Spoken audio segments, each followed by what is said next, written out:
My self doctor Suman Kacholia. मैं MSc final में special paper 12th पढ़ाऊँगी, प्लांट पैथोलॉजी फर्स्ट। अभी तक आपने प्लांट पैथोलॉजी में डिजीज़ पढ़ी, सिम्टम्स पढ़े। In this first unit the first topic is history of plant pathology. As shown in the slide, plant pathology we can call it as phytopathology. Pathology means deals with study of causes of disease. Etiology means life cycle of disease cycle, life cycle of disease.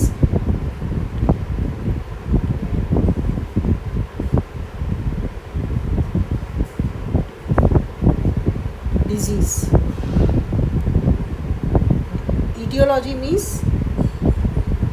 Cycle, disease cycle. और disease से क्या losses होते हैं, हम किस तरीके से disease को कंट्रोल करते हैं, कौन से मेथड्स हैं जिससे हम डिज़ीज़ को कंट्रोल कर सकते हैं, ये सारी चीज़ें हम प्लांट पैथोलॉजी में पढ़ते हैं। अब इसमें हिस्ट्री मींस हमें कब पता चला डिज़ीज़ के बारे में, डिज़ीज़ कैसे होती हैं, वो सारी चीज़ें हम हिस्ट्री ऑफ प्लांट पैथोलॉजी में पढ़ेंगे।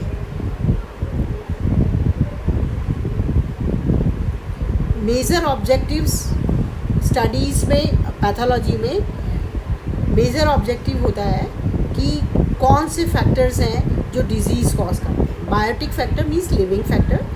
बायोटिक में fungal diseases which cause by fungi, viral diseases which caused by virus, bacterial diseases which caused by bacteria. So these are the biotic factors, means organism which causes, living organism which causes disease.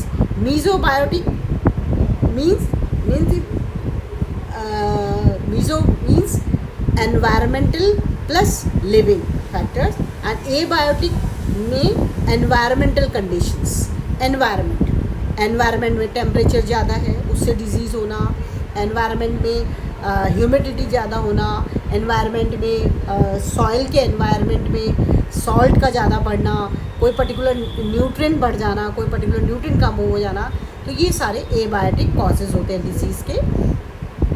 Now disease कैसे होती है, किस तरीके से develop होती है, किन conditions में सीवियर होती है, और कौन से पैथोजेंस वो डिज़ीज़ कॉज करते हैं।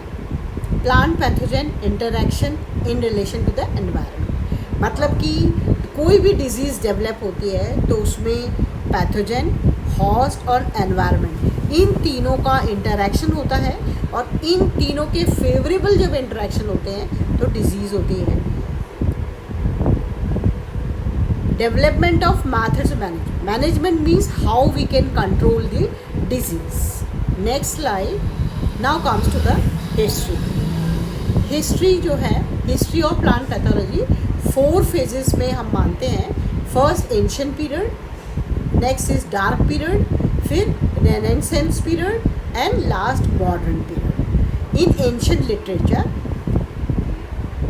हमें डिजीज़ के बारे में बहुत ज़्यादा जो है नहीं पता था, बस ये था कि कोई कोई सुपर नेचुरल पावर या कोई हमारे एक्शंस अच्छे नहीं हैं और उससे हमें डिजीज़ हो गई बहुत पहले। Ancient literature gives information on plant diseases much before they are mention by the Greek philosopher. हमें इससे पहले कुछ ज़्यादा पता नहीं था, सिर्फ बाद में फिर हमें एक ग्रीक फिलोसफर है थियोफ्रास्टस ने हमें जो है डिजीज़ का थोड़ी सी इंफॉर्मेशन दी प्लांट डिजीज़ की। ऋग्वेद में, अथर्ववेद में 1500 से 500 BC, फिर Arthashastra of Kautilya 321 to 186 BC, Sushruta Samhita 200 to 500 AD, Vishnu Purana 500 AD to 500 AD, अग्नि पुराण 500 to 700 AD, विष्णु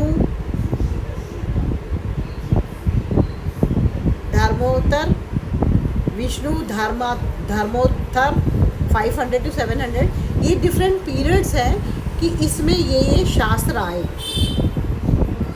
जातका ऑफ जैन्स आए, रघु वंशा ऑफ कालिदास एंड जातका ऑफ जैन की जातक कथाएं, उनमें भी हमें जो है डिजीज़ का डिस्क्रिप्शन है मिलता है कि कुछ प्लांट में जो है फंक्शनिंग जो है प्रॉपर नहीं होती, प्रॉपर ग्रो नहीं होते। फिर वृक्षा आयुर्वेदा एक बुक रिटर्न है की गई है एंशंट 11th सेंचुरी में। This was the first book exclusively devoted to disease of plant. Vriksha plant, Ayurveda knowledge. Vriksha Ayurveda मतलब प्लांट्स के बारे में नॉलेज।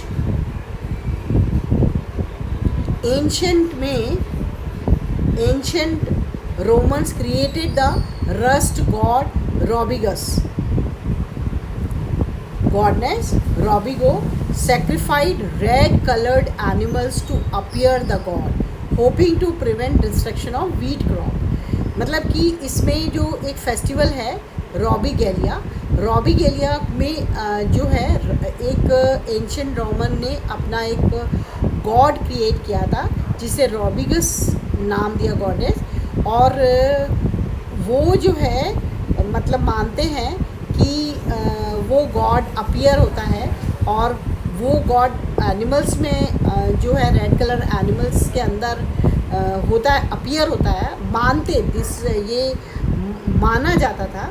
और वो ही फिर जो है वीट के अंदर जो डिस्ट्रक्शन है, कौन रॉबिगस गॉड जो है वो इस वीट क्रॉप को डिस्ट्रॉय करता है, वीट क्रॉप की डिजीज़ को डिस्ट्रॉय करता है, मतलब कि उसको डिस्ट्रक्शन होने नहीं देता।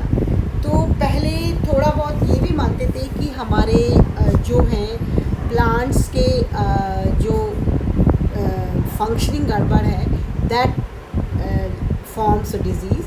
Now what are the milestone, मतलब कि ऐसे कौन से मील के पत्थर थे जिससे हमें प्लांट डिजीज़ के बारे में धीरे धीरे पता चला, मतलब कि हमें जानकारी पता चली।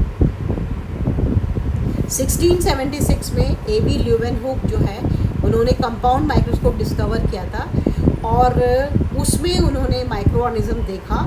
माइक्रो ऑर्गेनिज्म मतलब जो डिजीज़ कॉजिंग वाले ऑर्गेनिजम्स हैं। हमें पहले सिर्फ इतना पता है कि ये ऑर्गेनिज्म हैं जो उसमें एंटर करते हैं और डिजीज़ कॉज करते हैं, तो उनका नाम पहले तो जर्म्स दिया गया, लेकिन ये बहुत बाद में दिया गया जर्म्स। और ये father of microscopy and microbiology, P.A. माइकली जो है father of microscopy and microbiology कहलाए, P.A. माइकली। और उसने बताया कि फंजाई जो है स्पोर से अपीयर होती है और उन्होंने एक बुक लिखी nova plantarum genera in which he gave description about 1900 species in Latin, out of which 900 were फर्ट। उन्होंने बहुत सारी मतलब 1900 स्पीशीज़ का दिया और उसमें बताया कि जो है काफ़ी ज़्यादा जो है फंगल है ऑर्गेनिज्म। और father of mycology Nova plantarum, और उसने उन्हें फादर ऑफ माइकोलॉजी भी कहा गया। फिर 1755 में French botanist Tillet published a paper on bunt. उन्होंने एक disease stinking smut of wheat, एक डिज़ीज़ के बारे में बताया और ये डिज़ीज़ जो है बंड डिजीज़ ऑफ वीट कहलाई। और इन्हें जो है great grand father of phytopathology कहा गया।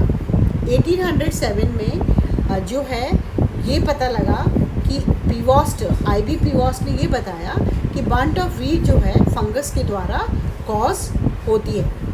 इन 1821 E.M. Frames published Systema Mycologicum for naming fungi are called as Linnaeus of Mycology।